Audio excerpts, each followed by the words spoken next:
7 names, no games as I run it down the line. We got Kenny Ken, put 100 on the tees with the streak for the cash. He ESPN, Seth Curry with the shot. In reality, he's more like Seth, but he's all we got. Up next is Gentleman Jack, better known as Junior Blue. We told him not to do it anyway, but he did what he do. To his right is Devin, that dude, L-Dad or Dirt Ass Dan. Just don't ask him a question, cause then he'll answer your question with another question, and then he'll add another question on top of that question. Damn. And I'm Red O, the Buck Wild Problem Child. Flow Butter, aka John Cutter. It's the league ambassadors, and we playing to win. At the 2-yard line, and make no mistake, we running it in. Pete Carroll, we see you. Thank you for visiting 32 Kings Road, hosted by the league ambassadors. I'm Ambassador Kenny Ken, and this is episode 27. What is wrong with your brother, Devin? What's wrong with him? We got Jamiroquai Rena. on the show. That's really Jamiroquai. Oh, shit. Ready to go, baby. And we're All going right. where Jamiroquai lives. Oh, God. This is episode 27, fourth show of season 2, 32 Kings Road. On today's show, we will continue our NFL International Series preview by debating some Baltimore Ravens and Jacksonville Jaguar history, specifically discussing who we think is or belongs on the Mount Rushmore of the Ravens. And because we talked about that topic last season for the Jacksonville Jaguars, we're going to make a right turn and discuss what we think is the best year in the history of the Jacksonville Jaguar franchise. Also, we'll look ahead to week 3 of the NFL season and our impending trip to the UK. And then also celebrate the travails of young hoes. Kevin Hart, we looking at you, baby. Hoes will let you down every time. Every single time. As a reminder, you can follow us everywhere on social media. Our handle is @TheLeagueAM. Please visit our website, theleagueam.com. Specifically, click on previews and check out Chef Curry's decrees, game day decrees. Also, check out Diplomatic Immunity, the place where fans can speak their piece. Also, visit our YouTube channel, League Ambassadors. Let's get this show going so we can get on the plane. Kev, what the hell are you sipping on? I am sipping on some hot tea with my pinky out, with my royal hat on. Just checked into my flight. I'm 24 hours from takeoff. I will see y'all in London. Oh, that's what you're sipping on. That's it.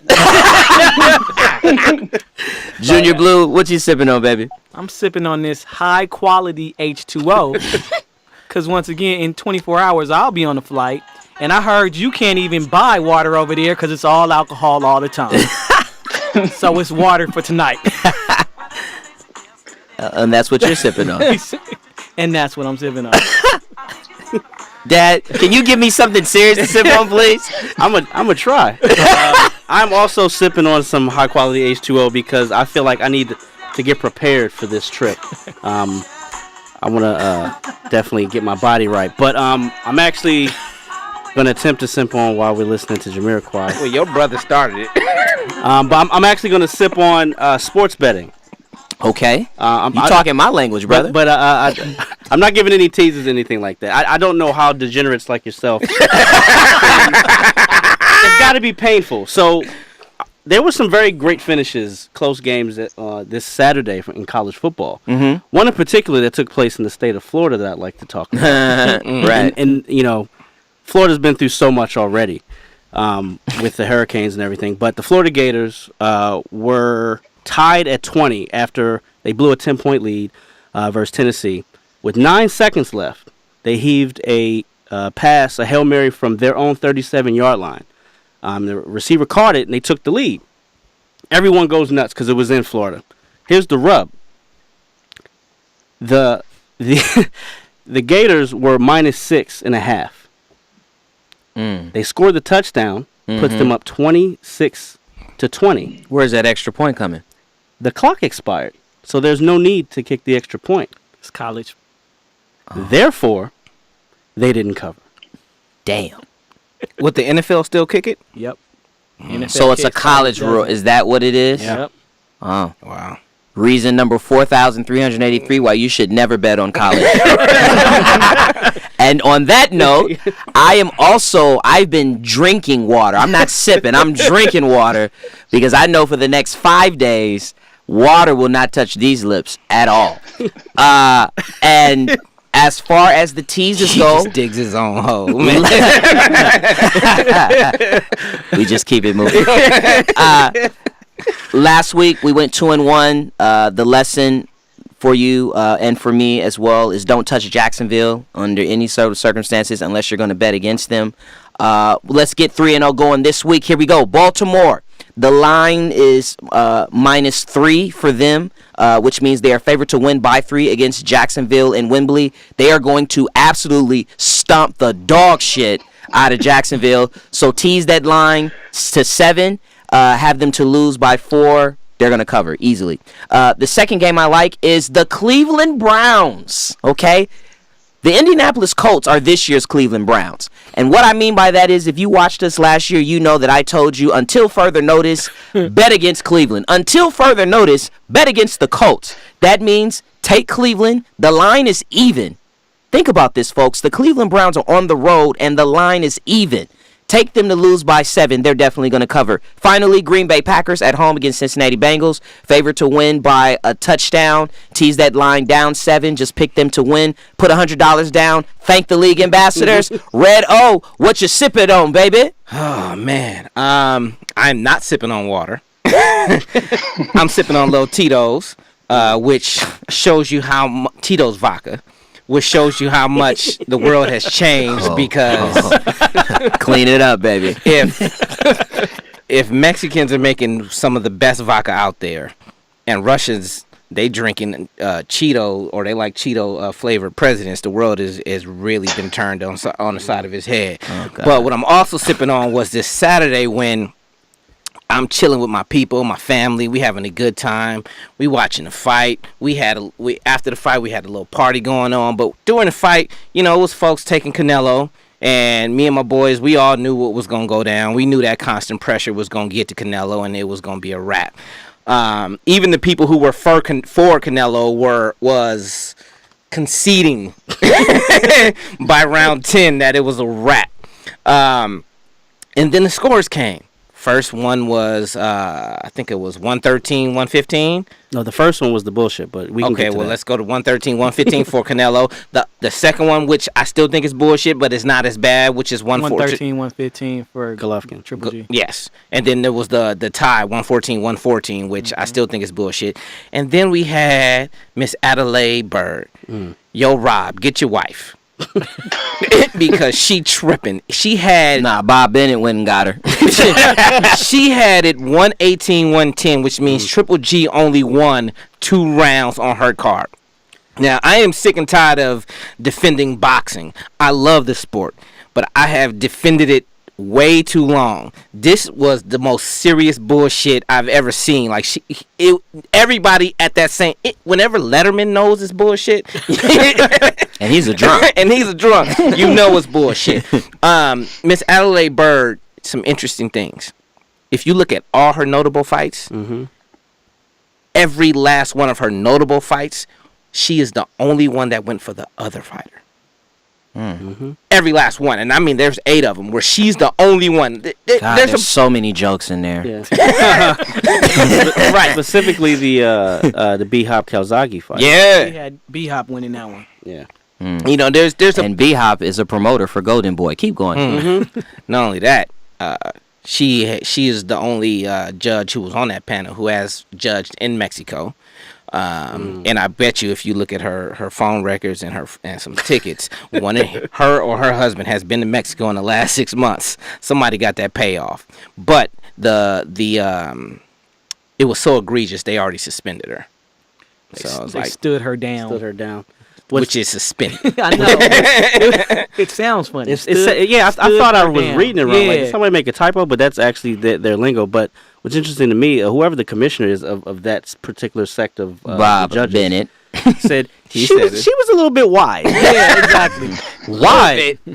Whoa. A little bit? You could look at Canelo's face. Even he was like, "What the fuck just happened?" You could put an Amtrak through that. I got it. I gotta admit, as a casual boxing fan, even I was upset. I wasn't Teddy Atlas upset. Oh, He was about to He, cry. he lost it, but I that's felt one him of the though. reasons Like why. this shit was some bullshit. Yeah, it's Triple G won that fight, and that's one of the reasons why I haven't been able to like fully invest in boxing, because it seems like it's more about the politics and the hype around the fight than actually getting the sport right. And it's so blatant that it's about the money, it's about selling the next fight, that you tune in for the social event, but after that, for me, I'm hands off. What's unfortunate is that, we've now talked about this for 3.5 minutes.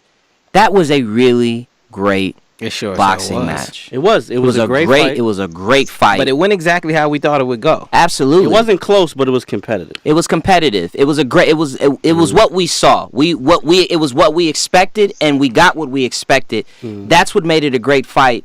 And instead of talking about that, we're talking about this other thing, and that's the number one problem with boxing, is that too often the real story gets buried behind. Specifically now, after the circus from last month, this was supposed to actually, piggyback off of that to make people more interested in boxing, and you do this shit. Well, let's talk about it. That fight, what GGG accomplished. Oh, I think he's a better boxer than I thought he was going in. Yeah. He wasn't lying when he said, "No, I didn't care about that other fight. Mm-hmm. I care about this one." He showed the world that he is, him and Andre Ward are at the top.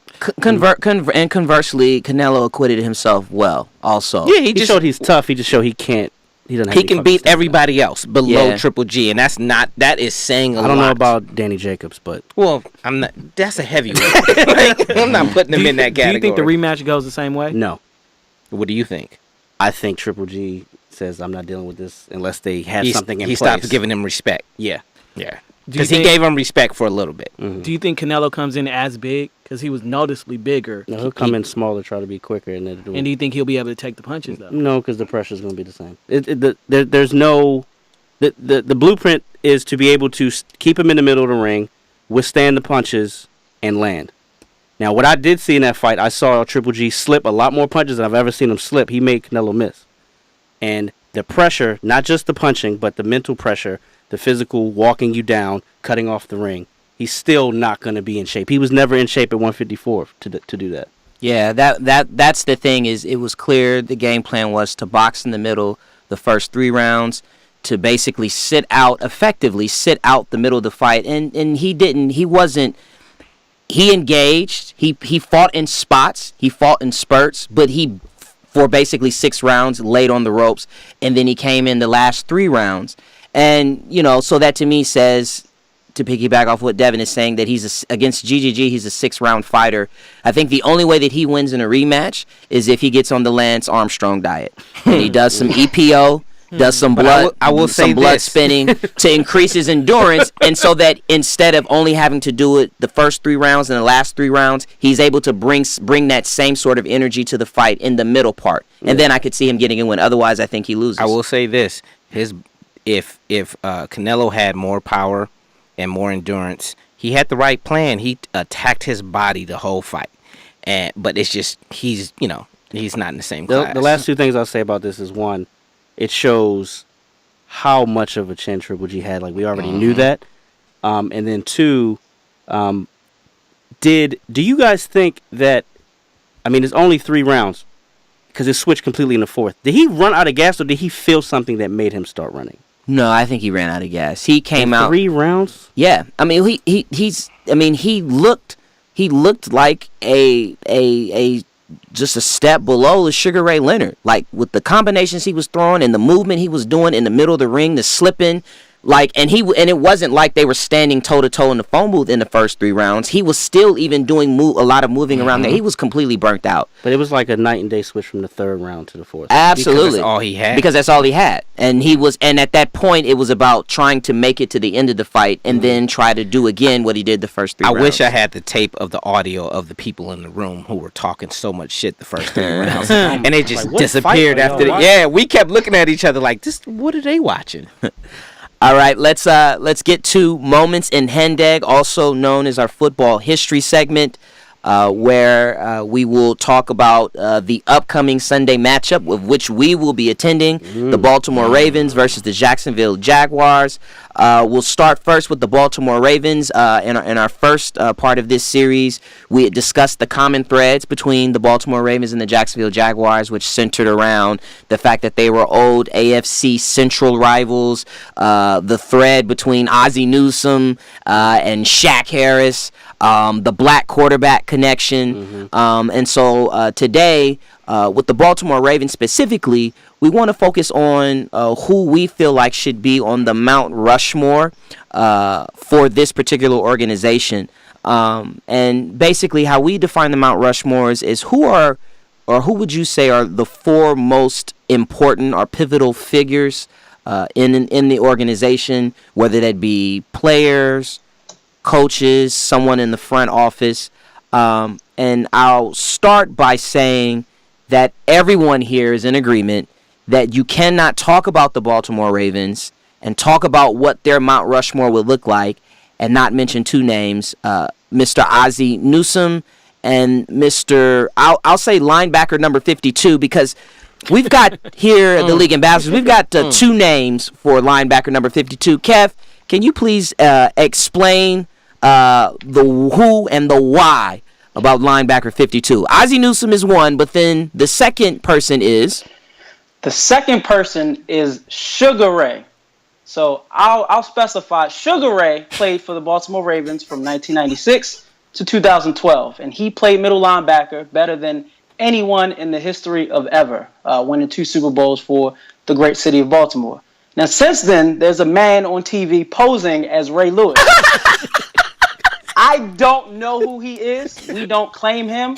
I don't know this man. So we're talking about football. We're talking about Sugar Ray. I hear when you have to change your name Sugar when you get on the coon train. Choo choo. He's the lead conductor of that train. So let's start with Mr. Ozzie Newsome. Who wants to take the lead on that? Ozzie Newsome, the GM. He's been the GM for the Ravens since day one. Yeah. He's great. I'll start it off. The very first move he made as GM, Art Modell, who the owner of the Ravens, wanted to draft Lawrence Phillips. Rest in peace. Oh, wow. Over Jonathan Ogden. And Ozzie said, nah. Nah, let's not. Nah, we're not going to do that. So the first 2 picks that this man ever picked are going to be first ballot Hall of Famers. One of them we'll talk about is already in, and then the other one we're going to talk about as well, which is linebacker number 52. So Sugar Ray. Yeah, Sugar Ray. So J.O., which is Jonathan Ogden, went 4th in that draft. Before him, number 1 pick was Keyshawn, then Kevin Hardy, and then Simeon Rice. Mm-hmm. Which one of them do you think had a better career out of the 4 players? I don't think there's one Hall of Famer. Right. But, at the time, the Jets... Simeon Rice is a stripper, right? He might be. Actually, I sincerely hope not. I hope not, but actually, Monet used to work for Simeon. Side note. Keyshawn Johnson, the Jets, they had Jumbo Elliott, who was still alive, so so you don't draft a tackle. The Jags picked Kevin Hardy. They had Tony Baselli, who we talked about a lot. Right. So, would you do that over? And Simeon Rice, I think, was drafted by the Cardinals. Arizona Cardinals. Yeah. So he has such an eye for talent, and the majority of our best players are all draft picks. Good, Kev, you have something? Yeah, well, just to clarify, so Ozzie was on board as part of player personnel in '96, but he was promoted to our GM in 2002. He was the first black GM in the NFL. Which is crazy to think that it took until 2002 to do that.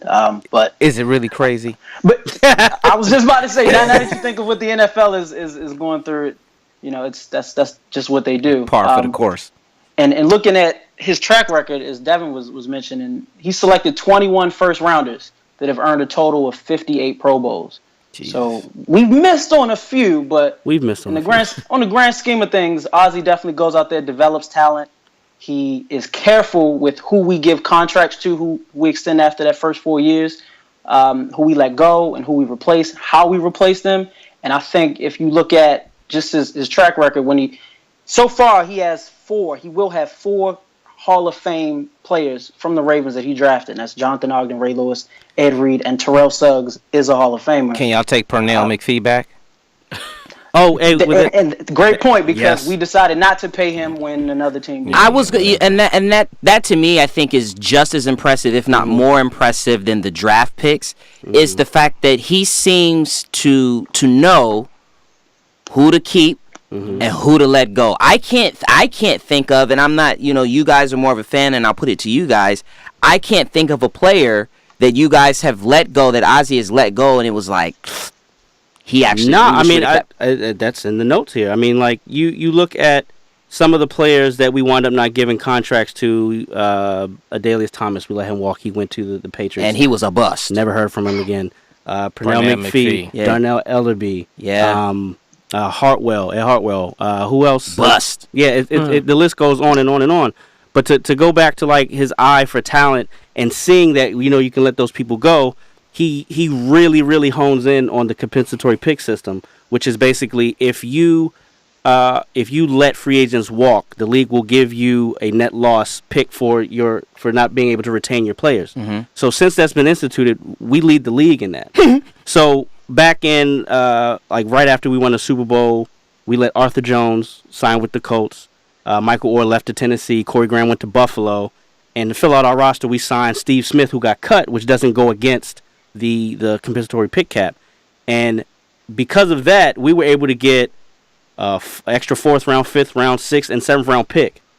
So with those picks, either we can actually find talent when we found someone like a Judon in the 4th round, or we can take those picks and package them for trade. Yeah. So he does that all the time. We did the same thing with Elvis Dumervil with the fax snafu. Since he was waived, we was able to pick him up. That seems to be the common thread with the teams that are able to do well in the front office. Is they study. Same thing with the Patriots. They study the rule book. They know how to take advantage of the system. And in Ozzie's case, he works that compensatory pick system like none other. You just alluded to that, and that's how he's been able to keep his job for almost 25 years, which is really unheard of. Especially in the front office.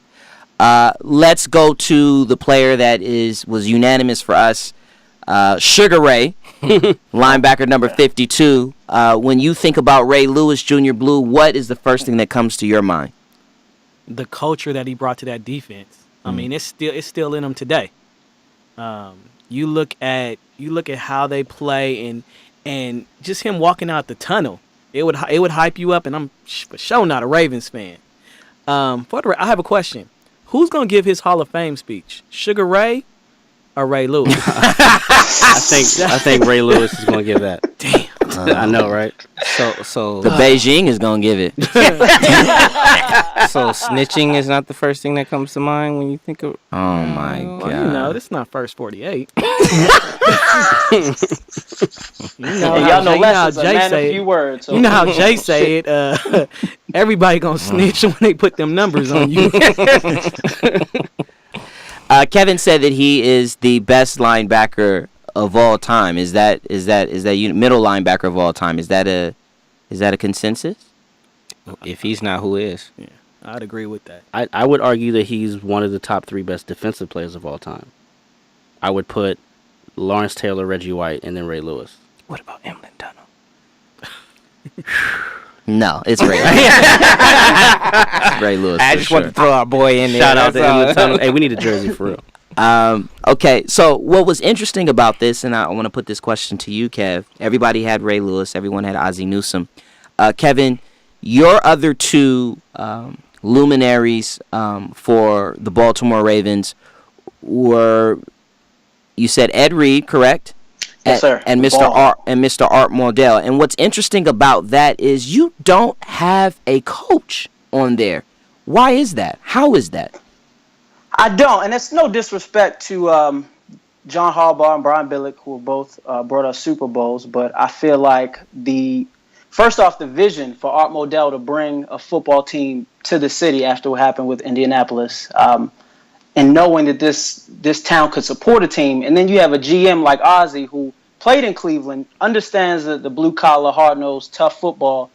They instilled that mindset that no matter who the coach is, like Les said, no matter who the middle linebacker, quarterback, no matter who is on the field, we have a certain way that we want to play football that reflects the city. And I think the owner and the GM put that in place, and the coaches just enforce it. I love Billick and Harbaugh, and I'm sure we'll get into them, but I feel like the groundwork, the frame, the message, the symbols, all of that started from up front. Is Brian Billick in jail?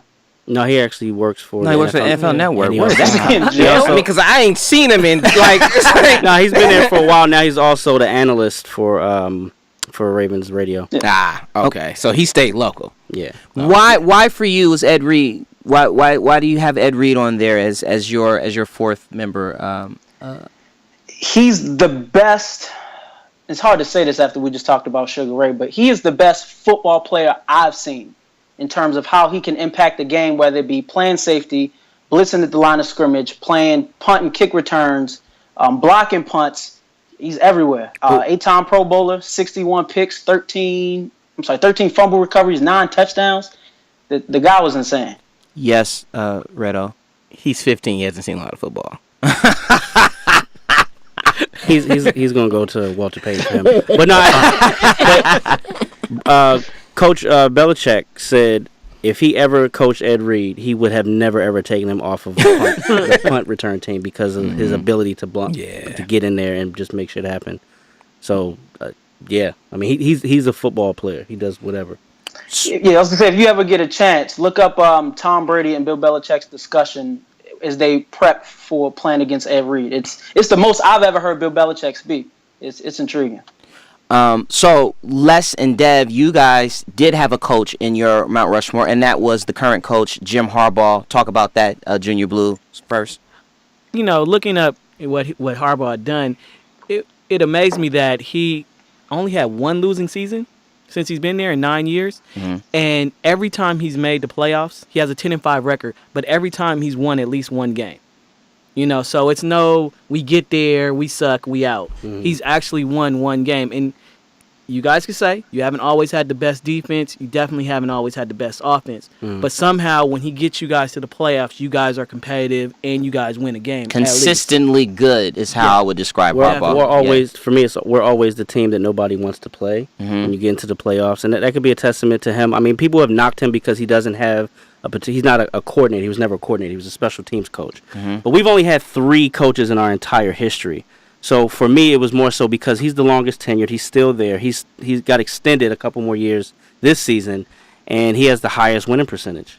In a tough division where we have to play the Steelers all the time, and we seem to always have to play the Patriots. The final member on the Mount Rushmore for the Ravens that the 3 of you guys had was Mr. Jonathan Ogden, tackle out of UC somewhere. Hall of Fame player. Omar, why did you have him on your list of Rushmore players? If I'm not mistaken, he's the first pick.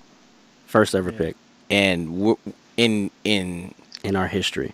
In your eyes, where does he rank at his position? I'd say he's in the top 5, if not top 3. There's no way in the world you can put anybody else up there. I mean, your first pick. It's a hell of a first pick. Yeah, it doesn't even come close. He has to be there. He has to. And while he was playing, he was arguably the best at his position. That's what I'm saying. He was a 9-time All-Pro, which is bananas. Yeah. He was on the 2000 All-Decade team. He blocked for Jamal Lewis in his 2,000-yard season. I mean, He's up there. Like he said, he's Jamal top Lewis. 3 probably. Yeah, his only kryptonite was the white Franny. With Was that Mr. spin. Freeman. That was, hey, he's also. Go ahead. If you ever hear Marcellus Wiley talk about him, he's like, he the reason I got CTE today. Hey, really? I've seen Shaq in person. I've seen a lot of NBA players in person. Jonathan Ogden is the biggest human I've ever seen. He's a shadow. 6'9", 350. He blocks the sun. Like, He's oh a my big dude, he's man. With a afro. Yeah, he blocks the sun. with a whole afro. He's also a All-American track and field star too in high school in the DC area. Oh, really? He wasn't running. I was about to discus. Yeah, What was he running? Discus to the shot put. Hey, he was doing the high jump, just hitting people. He also got 2 touchdown catches. He does. Athlete. He does. Mhm. So let's turn to the Baltimore Ravens opponent, the Jacksonville Jaguars. As I said last season, we kind of talked about something along the lines of the Mount Rushmore, the best. We talked about the best, coach in the franchise history, Tom Coughlin. We debated who the best player was. And so I felt like what might be a good discussion here is talking about the best year in the history of the Jacksonville Jaguars franchise. Now, I think everyone here, with the exception of myself, had 1999, which you guys talk first. 1999, that was the year that they did what exactly? They went 14-2. They did. And they made it to the AFC Championship. They had one problem the entire season. Yeah, just one problem. Just one Tennessee problem. The Tennessee Titans. I will say this just as an alternative. It will never get better than what it is right now. They are at the top of their division. Hey, You're right. they retired Dan Marino and Jimmy Johnson 62-7. They sure did. Oh, They beat the brakes off They them. beat the brakes off of them. One of my biggest takeaways from them that season, though, if you look at them, they won with defense because they had Mark Brunell, who actually made 3 Pro Bowls right before then, but he only threw for 3,000 yards and 14 touchdowns. And then they went with the two-edged sword at running back. They had Fred Taylor, but James Stewart. James Stewart, But neither one of them rushed for 1,000 yards. But combined, Right. they ran for over 2,000 yards with everybody on the squad. That's right. But Jimmy Smith ate. Yeah, he did. Coach. One of the OG cocaine cowboys. Yeah, but I mean that it was just strictly defense. 57 sacks. 3 players had double-digit sacks. The defensive squad that they had Tony Brackens, they had Kevin Hardy, they had Bryce Pop at the end of his career. Yeah, Bryce Pop. What was the other cast? I think Gary Walker had 10 sacks too, I think. Yes, he did. They were all over the place, man. It was pure defense, but their kryptonite was definitely very real in Tennessee. So the coach of that Jacksonville Jaguar team, who was in charge of that Jacksonville Jaguar team, who is currently in charge of the Jacksonville Jaguar teams, is Mr. Tom Coughlin. And it's the reason why I said 1994 is the most important year in the franchise for the Jacksonville Jaguars. It was interesting. Jacksonville was awarded the franchise in 93. Wayne Weaver, the owner, hired Tom Coughlin as head coach in 1994 and then turned around and said, I'm not hiring a general manager.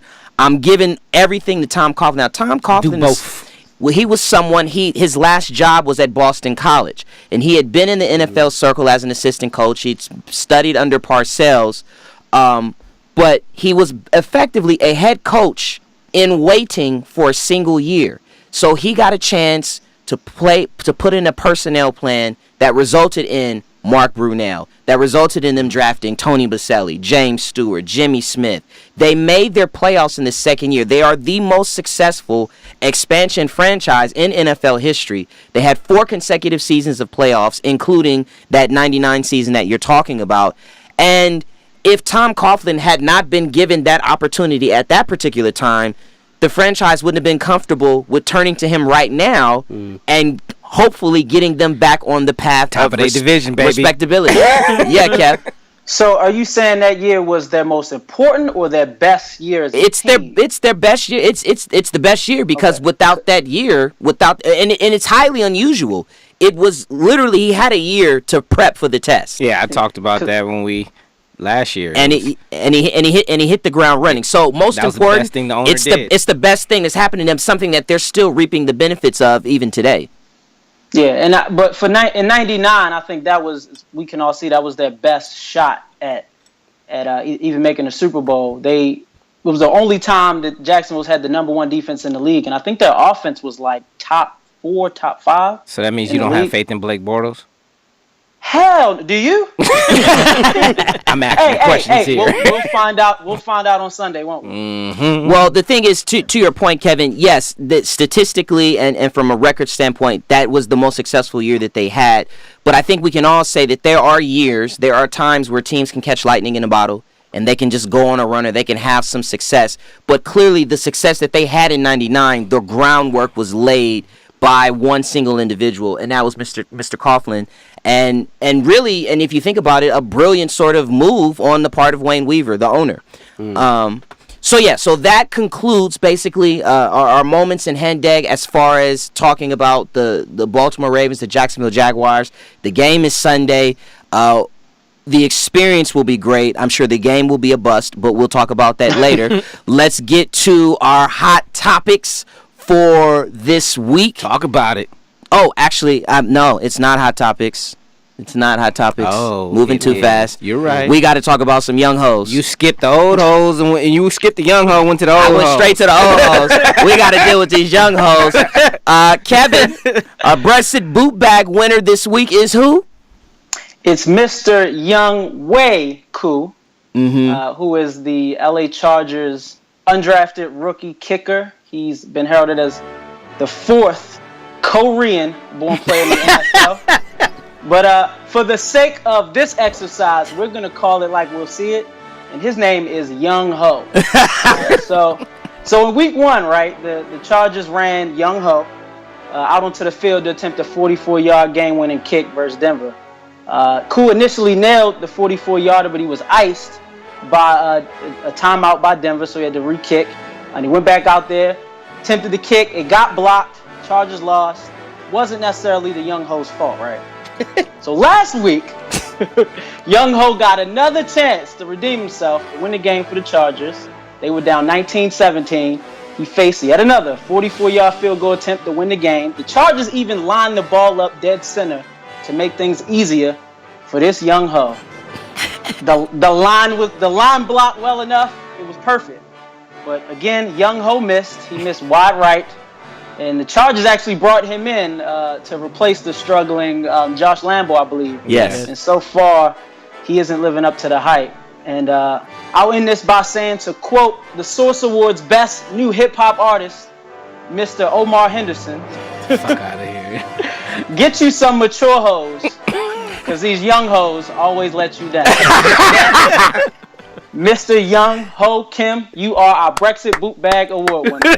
I kind of feel like because we are like slightly racist every week, we need to explain that his name is spelled Younghoe, but it's pronounced Young Wei, but it looks like Young Ho. Phonetically, it's Young Ho. All day. And I was taught by Hooked on Phonics. Hey, we gonna call it like we see We gonna call it like we see it, Hey, Kev. what my man say? My old hoes be tripping, but my young hoe cool. And he's Kim. Okay, now it's time for Hot Topics. Let's get to Hot Topics. First of all, and Football tea. also football tea. Yes, let's keep it British. Pinkies Sorry. up. Pinkies up. I'll start with Redo with this one. Thank you. Talk about it. Mr. Mike Glennon, starting quarterback for the Chicago Bears. He's now 0-2, which is fine. There are a lot of teams that are 0-2. 67% completion percentage. He's got 4 turnovers, though. 2 touchdowns. 81 rating. Is it Trubisky time, Redo? No. No. He says no. Well, I'm not changing from what I thought from the beginning of the season, which was our first 4 games are murderous row. Why throw the rookie out there when you going to either be 0-4 or 1-4? That's what I've had from the beginning of the season. No reason to change it now. Throw him out there game 5. It gets a little easier. I forgot who we played, but it's an easier game. They know good and well what our record was going to be after the first 4 games. So you paid that man $15 million. Let him go play the first 4 games. Okay, so Junior Blue, that was a fan's perspective, a Chicago Bears fan perspective in Los Angeles. Now you're John Fox, and these fans in Chicago are breathing down your neck. Also, you might be coaching for your job. Are you putting in Trubisky? No, because they still have to justify $45 million. 15 million. 18 million guaranteed. Well, 18 million. Yeah, they still got to justify 18 million. Uh-huh. And they haven't done that yet. My thought is, if they didn't start him, don't play him this year. Yeah, exactly. Let him sit, let him learn. Otherwise, The entire year. Well, I don't think he needs to sit the entire year. I mean, because after a certain point, it's all right. You need to let him get some sort of experience, but there's no reason to throw him out here now, especially when it looks like everything that happened last year with all those injuries. I think we had the most games lost to injuries And last year. you're starting again with and injuries. we're doing the exact same thing. True. And the Ravens. Yeah. So, foreshadow. we're going. Yeah, well, we're going right into it. You guys are just locked in. I love it. We're ready to get on this plane for real. I feel like this could be a hot topic every week. Last week, and I feel like I'm doing one of those. At the award shows they have the in memoriam. Now we've got Corey Coleman, temporary IR. Greg Olson, temporary IR. Marshall Yonda, done. T.J. Watt, Gronkowski, Mike Daniels, Jordy Nelson. These are the names of gentlemen that have been injured, that got injured. Week 2. Which one, Kevin, for you, is the most significant injury? It's absolutely Marshall Yonda. He's the best offensive lineman in football. Let's not argue it. He's the best offensive lineman in football on a team that was already struggling to protect their quarterback. I don't know. You can't replace his production. I don't know what we do. I think you can only just try to fill that hole and try not to, expose the position that he left. But man, that's a big L for us, especially going up against a young, talented Jacksonville defense. On a scale of 1 to 10, how worried are you, Devin? About a 4. 4. Kevin sounded more like a 7 or 8. You're a 4. I was going to say 7 exactly. See? Because that's his age. Oh, my God. I just say, I mean, it sucks. Like, we already had O-line issues going in. Mm-hmm. He's arguably the best at his position in the league. We lose him. He's out for the season. He's the only one from these week's injuries that's out for the season. Mm-hmm. But we have to keep plugging on. It's early. So it's not like it's week 16 and we lose him and we're in the playoff hunt. It's week 2. We're up 2 games. We can get somebody in there and we can still right the ship. Okay. Junior Blue, you agree with Yanda being the biggest injury? I actually had Greg Olson. Okay. And the reason I say that is because the Panthers are 2-0. Yep. That's a bullshit 2-0, by the way. But A win is a win. No such thing. Cam is struggling, and now he doesn't have a security blanket for 6 weeks. 8 weeks. 8 weeks. Yeah. So, I mean, that's why I said that's the most important one. Greg Olson. I think I tend to agree with you. Cam, there's something wrong there with Cam. They're speculating that he's not completely healthy. I don't know. I just know he doesn't look right. And I think it's the sweaters. And Sunday's going to tell the tale also because they play the Saints. So if they don't get on track and get loose against the Saints, then we really know. Foreshadow. Well, Omar has on the Packers hat. How do you feel about Jordy Nelson being out? You bastard. I knew it was coming. I just didn't know when. All right. So we got a pair of milestones that happened also in week 2. Joe Thomas. Who? Joe Thomas, the offensive lineman for the Cleveland Browns. Oh, that's why I don't know who the fuck he is. Oh my God! It's a good thing, though. It's a good thing, which means he's doing his job very well. He played for the Browns. at the end of it all, we will all know who he is because he's definitely a Hall of Famer. Punch his ticket. 10,000 consecutive plays, which How is that even possible? That's crazy. But then you also have Antonio Gates, who The best power forward to ever play football. 112 touchdowns. He passed Tony Gonzalez for the most touchdowns from the tight end position. My question for you guys is, which is most impressive? I would say the 10,000 consecutive 10,000. snaps. I think that's more. Every play he's getting hit. Every play he initiates the play by hitting someone or getting hit or getting cracked back that on. 10,000 is And ridiculous. I think it's more impressive than the Cal Ripken Iron Man streak, to be honest. To never miss a single play in football. Jonathan Ogden, we just talked about, missed 19 games in his entire career. First ballot. who's a first ballot Hall of Famer. Right. In the same division with that same Baltimore defense we've been talking about and the Steelers. But you know what makes it Never more missed a snap. impressive? The fact that he's played for the Browns. And, no one would have blamed him for faking a fucking That's injury. a great- He has and he went had- to work every week. He had a chance every to leave, snap. too. Yep. Yeah, that's interesting. Kevin, are you in agreement with the guys in saying Joe Thomas? I do, for those reasons, absolutely. Anytime you can sacrifice your body and your time, your Sundays you can be with your family. This guy didn't fake an injury. He'd much rather be out there protecting the likes of RG3, Tim Couch. Tim Couch, Kelly Ken Holcomb. Dorsey. I mean, keep the Whatever list going, that but- jersey says. Exactly. Quarterback. And they still adding names. Yeah. The thing. Go ahead. No, go I ahead. was going to say the thing with him is the people at Stats Inc. said that when he goes into the Hall of Fame, he will have the least wins and the lowest winning percentage of any Hall of Famer in the history of the Hall of Fame. Wow, that's amazing. But it's for. Go, I Kevin. was gonna say for Antonio Gates though, I think we have to give him credit here. I was gonna say with the exception of the Cleveland, the point about Cleveland, which is that's a great point, Omar. 112 touchdowns at tight end from not someone not heralded. Kevin, Hey, what are the top 2 tight end touchdown scorers? What sport did they play in college? they did play basketball. Here's my thing. What I was going to say is I'm putting money on Tony Gonzalez and Gates and one more player with the big 3. They got Listen to this list that Antonio Gates is behind. Only Jerry Rice, Randy Moss, Terrell Owens, Chris Carter, and one guy's name we can't say on the show have more touchdown catches than Antonio Gates. He went to Kent State, and he was a power forward, 6'4" power forward. a 6'4" power forward, and he came into the NFL and is the man. And went to work. So, salutes to both of those guys. Both of them need a golf clap. Absolutely. Right. Absolutely. Final question, final hot topic here. Pagano.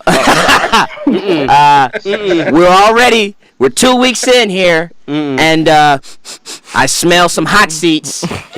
Some seats are cooking. It's cooking, baby. Question I got for you guys: whose seat is the hottest? We'll go round table. Is it Todd Bowles? Is it Chuck It's Pagano? Marvin Lewis. Let get the elephant out the way. Marvin. I don't think it's Marvin. You don't think? Wait a minute, hold on. Because I have it in all caps, don't I, Left? if you watched our season preview, you already know how I feel about it. I already told you when he's getting fired. And I disagree. But Omar, whose seat is the hottest? Pagano. Omar, Chuck Pagano. Yes. Man. The reason why is because they know the real coach left a little while ago, and he hasn't done shit since. Marvin Lewis has an owner that's different. The reason why he's still there, is because his owner's a little different. And I guarantee you, once my man sobers up in Indy, they will. It's gonna happen once between the season. Somewhere in the season, he gonna sober up. And he gonna be like, "Wait, I gotta fire this." My thing is, everybody else on that list has some type of excuse, whether you think it's valid or not, as to why their teams are struggling. What's Pagano's? His quarterback. You don't have a quarterback. He struggled with the quarterback. He shouldn't have been there this year anyway. But again, he's not the one driving. When the man who gets coach of the year after you get cancer, it's time for you to go. He didn't get coach of the year. The man he had cancer, and the person who replaced you got coach of the year, and you haven't done shit since. It's time for him to go. The only reason why he hasn't gone yet is because he had cancer, and they don't want to fire a cancer patient. That's the only reason why he's not gone yet. That day is past. We're going to move on quickly to fantasy game picks, fantasy recommendations and game picks. Rena, we are going to go. First, we'll start with the game picks. This week, we had a tie for the bottom between myself and Mr. Omar Henderson, a Chicago Bears fan, which is why he's wearing the Green Bay hat. Right now, we look at the standings. We look at the standings right now, and I believe Dad is in the lead. He's at 22-9, but it's early. We're all bunched up in the middle. Well, I'm at the bottom, but we're all bunched up in the middle. When I say we, I mean the ambassadors. First game on the docket here, we've got an NFC East battle between the New York Football Giants, who have serious problems on the O-line. I still think they win this weekend. They got throttled by the Detroit Lions, and they're going to go up against the Philadelphia Eagles. Junior Blue, who you got in that game? I got the Eagles over the Giants. That offensive line, my goodness. Is boo Hey, boo. hey, who's worse, them or the Seahawks? I don't know. Flip a coin. What makes it worse is Russell Wilson can at least move. Dude, Flowers last night? Eric Flowers. Just What you mean? He Oh, first my ballot goodness. Hall of Famer. Who? You got the Eagles too? I have the Eagles 21-17. Just that O line and the Eagles defensive line is going to eat. Is Fletcher back? Yeah. He's back. Yeah, Eagles. Terrell. Kev? Yeah, I'm reluctantly picking the Eagles. They're not the better team, but they have been the last few weeks. I think they beat the Giants. Red O is picking the Giants to win. The only reason why I'm picking the Giants is because they have to win or New York is going to explode. It's the only reason why I'm picking them. Listen, I think there's some cracks that are beginning to show coming off of that game Monday night. Bob McAdoo, He's going to cut the stash. he threw his quarterback under the bus. Hey, Yeah, he did. It ain't no cracks. It's Mexico 7.1 earthquake. It's a done deal. Omar, you are on fire today, brother. That stash is going to be gone soon. Man, the stash is gonna be gone, and he gonna be gone. You can't throw the king under the bus I like told you him to did. get rid of the boring stash before Something the season is started. something is going on with the coaches in the NFC East because Jason Garrett did the same thing to Dak Prescott, threw him under that same bus. Hey, he wrote a 10. Let's go to the AFC West where we've got the Kansas City Chiefs that are coming to LA to play the Chargers. Kev, who you got in that game? The Chiefs beat them on the last play of the game. The Chargers are cursed. They are, on that note, the Chargers in the last 2 years are 1-10 in games decided by 3 points or less. Disagree. I actually look for the Chargers to get off the schneid. Looks like you're on the same page, Omar. Yeah, I think the young hoes come through this week. Oh my God! I smell letdown. The Chiefs, they got the win against the Patriots, and then they come home against the Eagles. They were going to win that game. Andy Reid trained Doug Peterson. There was no way that they were going to lose. I think now we have the letdown. The Chargers have been close. I think all in with Lynn, baby. Come on. I think he breaks through. He gets the win. Def. I so wanted to pick the Chargers, but I picked them the first 2 weeks. But not That's that because pride not fucking because with you. I love inside back of your neck. Feel that sting, You big feel boy. that sting, big boy? But what up, Punchy? But You heard shout out me, to Luca. shout out to Pulp Fiction. But I think Verrett not having a timetable, being out. Yep. But who's going to attack Verrett? They don't have any receivers. Hey. I'm telling you, Hey, the high it's going school to come back offense to is bite. working. To speak of Pulp Fiction, if the Chargers lose this game, their LA pass will be revoked. It's been revoked. Junior Blue, who you got? Considering this, what is that? The Home Depot Center, Couldn't sell out with 15,000 people. and half the people were for the opposing team. Yeah. KC with another win. It's a home game for them. All right, finally here, let's not mess around. It's the Ravens and the Jags. And the only reason why we're talking about this, folks, is one, to remind you about the tees. You definitely want to put the Ravens in whatever bet you got going, whatever parlay you got. But also because we going to London. We out this bitch. We are out this bitch. I'm pretty sure all of us have the Ravens in a route. We are going to be loaded, locked and loaded. We'll be on social media. Follow us on social media. We will be out and about in the streets of London. Does anybody have anything that they want to add to this game of consequence? Anything? It's going to be ugly. Ugly in terms, not we blow them out. I think it's just going to be a tough game for us to watch, but ultimately, Ravens win by 13, 14. We gonna be 3 sheets to the wind. We not watching that game. The only thing I'm worried about, me and you, baby. Go ahead. Right here, baby. the only thing I'm worried about is my name is Omar, and I have a Muslim-looking beard. Just because motherfuckers is over there tripping, don't look at me. I'm What's your good. middle name? I don't have one. Oh, you better come up with one, brother. Allahu Akbar. Let's get to our fantasy picks. I'll start it off. At quarterback, here's a shocker. Jay Cutler going against the New York Jets. Air high five, I'm with you. Hey, I think he is going to light Because anybody up versus the New York Jets. By the way, not only add the Colts to that list, the New York Jets are also on that same list. Until further notice, bet against them. Christian McCaffrey. This is the breakout week. Got you. Going against the Saints. Yep. He's going ham. They don't have another choice. And Julio Jones against the Detroit Lions. I look for Julio to have a big monster week. Those are my fantasy recommendations. Kev, who you got? I have a super shocker. I'm going with Jared Goff on Thursday night. 49ers. Listen, one game, this is it. I got a Kareem Hunt against the Chargers. And look, y'all, the Ravens defense, we scoring more points than most teams' offenses. Go with the Ravens in your flex. Oh, my God. Redo. Les, who the Raiders playing? Washington. I have the Raiders. Derek Carr, Crabtree, and Beast Mode. All right. Dev, who you got? So to stay on that Jets theme, I got Mr. Landry. Okay. As a wide receiver. By the way, he had 13 catches for 70 yards. I didn't even know how to interpret that stat line. I know it's 20 points in Hitches. PPR. But Hitches. Yeah, hitches. I got A whole lot of hitches. So Hitch and bubble. Yeah. on the same lines of I'm with Christian McCaffrey. Yep. Because of the Saints. And for me, until further notice, whoever is playing against the Saints defense, they are an all-time worst defense I've ever seen. It's pretty bad. And So you like Cam? I got Cam. You like Cam? We're going to learn a lot about Cam this week, like you said. Yeah. I got Matt Ryan versus Detroit. Okay. C.J. Anderson versus Buffalo. He's leading the league in rushing. And Amari Cooper versus Washington. Raiders scored 30 points a game this year. Wow.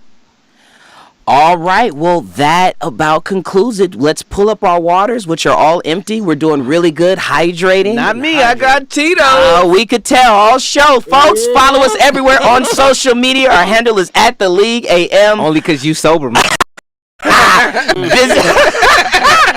Visit our website, theleagueam.com.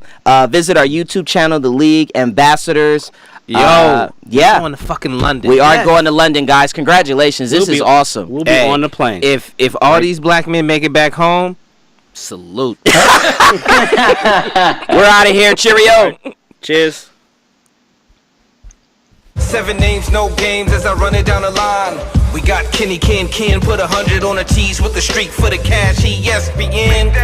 Seth Curry with the shot. The prodigy. In reality, he's more like Seth, but he's all we got.